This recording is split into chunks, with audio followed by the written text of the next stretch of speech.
Hey everyone, my name is Jermaine Dickerson. I am an artist. I am a graphic designer.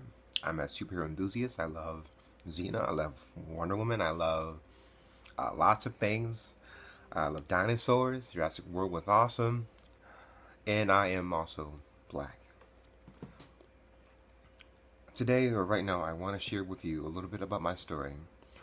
Growing up as a black boy in a white-centric society, and the negative impacts it's had on my life then and now.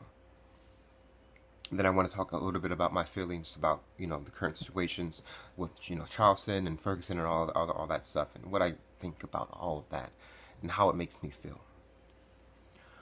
So growing up, I barely saw myself in anything. Meaning, well, when I did see myself, a black person, it was in a role that was stereotypical, and it wasn't a role that was empowering. And I longed, I hungered for that, and I even didn't realize I did until years later, where I reflected on my past and I thought about it, and I said to myself, that's what I needed at that time.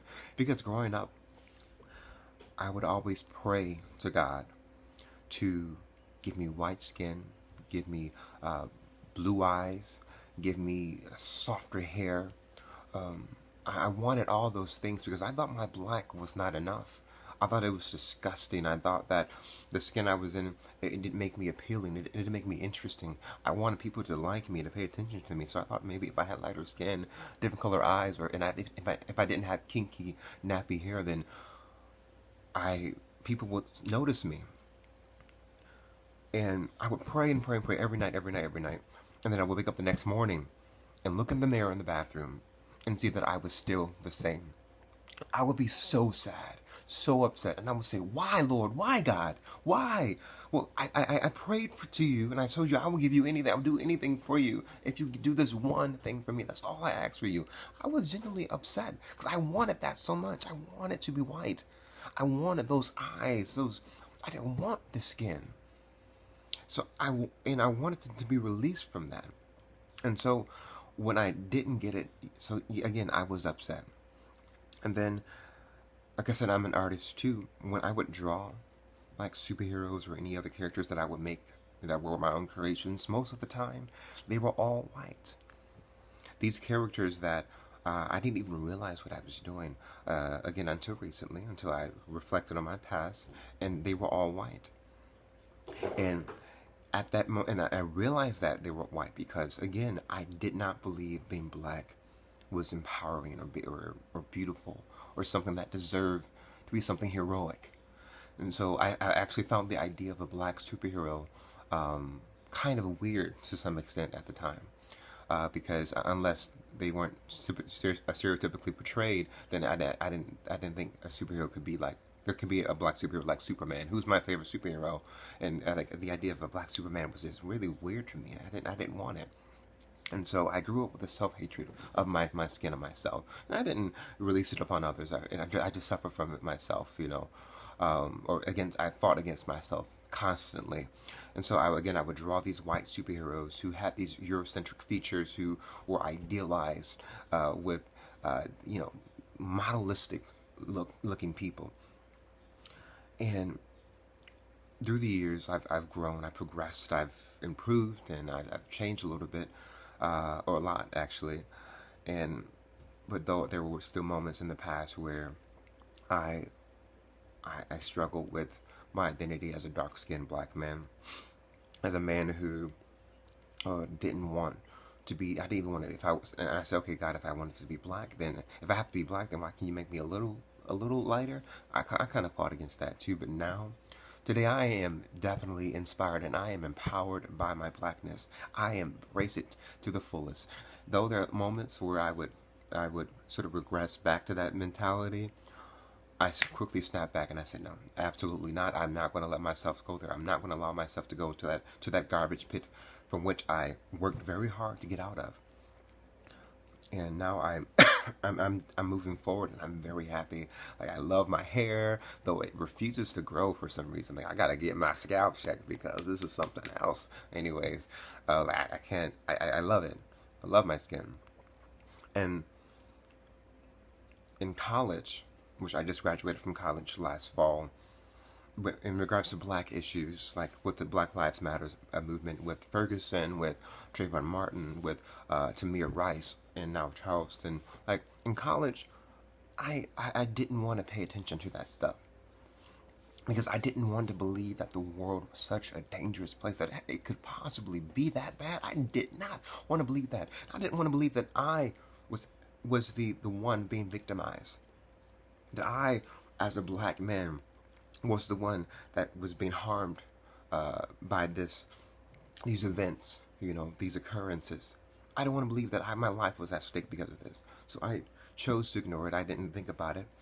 But it wasn't until after I graduated where I said, no, I cannot escape this. I have to embrace this. This is the part. If I'm going to embrace my blackness and be empowered by it, I have to understand that the world, that there are parts of the world, different aspects of the world that are against my blackness. So I have to use the strength that I gained for myself to be empowered by my blackness, and use that to voice my opinions and to fight against white privilege, to fight against laws and policies that are put in place to marginalize people like me, and to fight against the media that continues to dehumanize black people.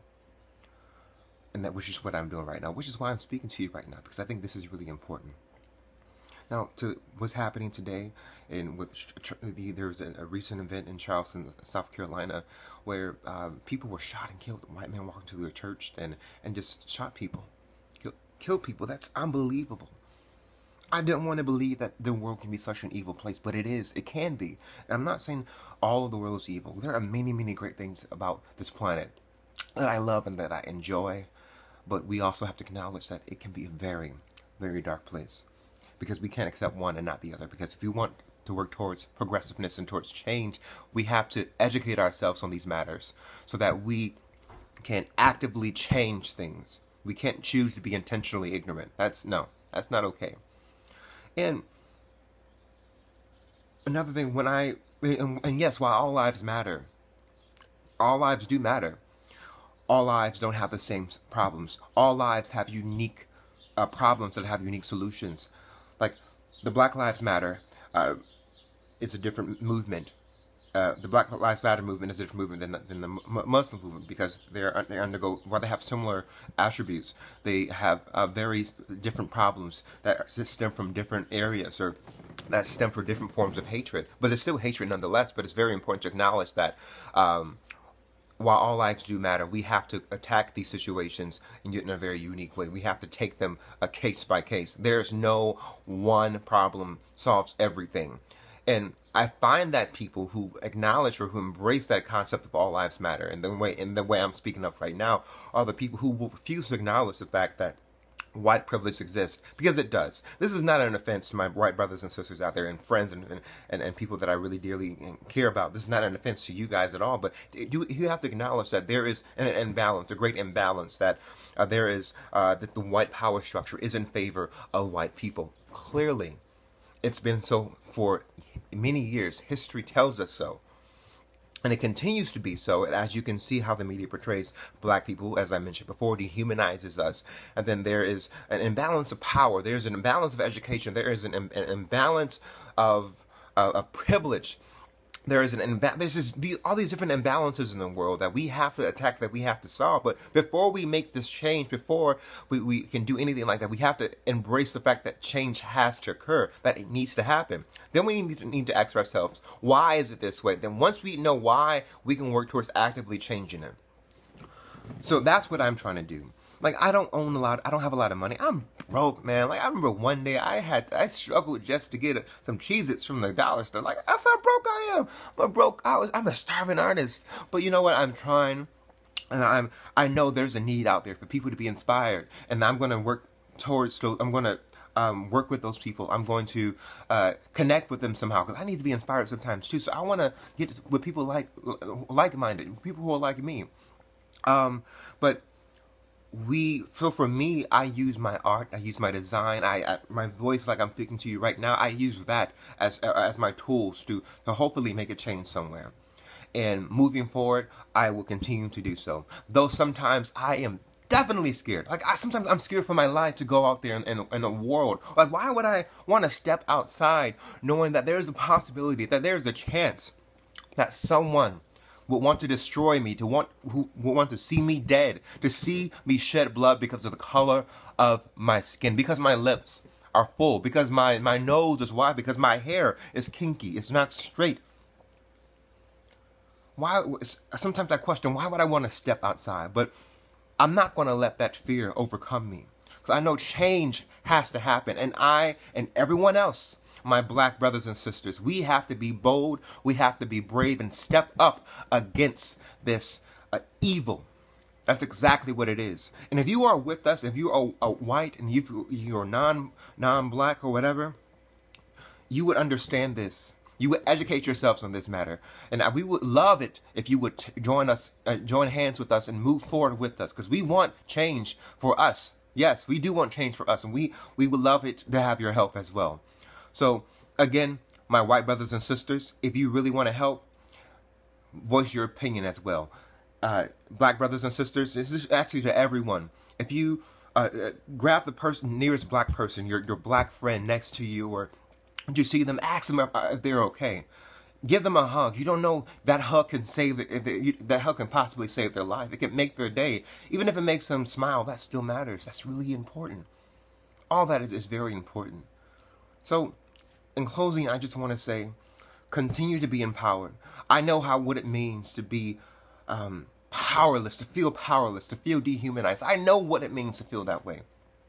But now, I'm taking a stand against that. I'm going to use my fear, my anger, to try to make a change. And while I don't admit I don't know everything, I would gain the knowledge so that I can have the power to make the change that I'm speaking of right now. And I want to ask all of you to join me.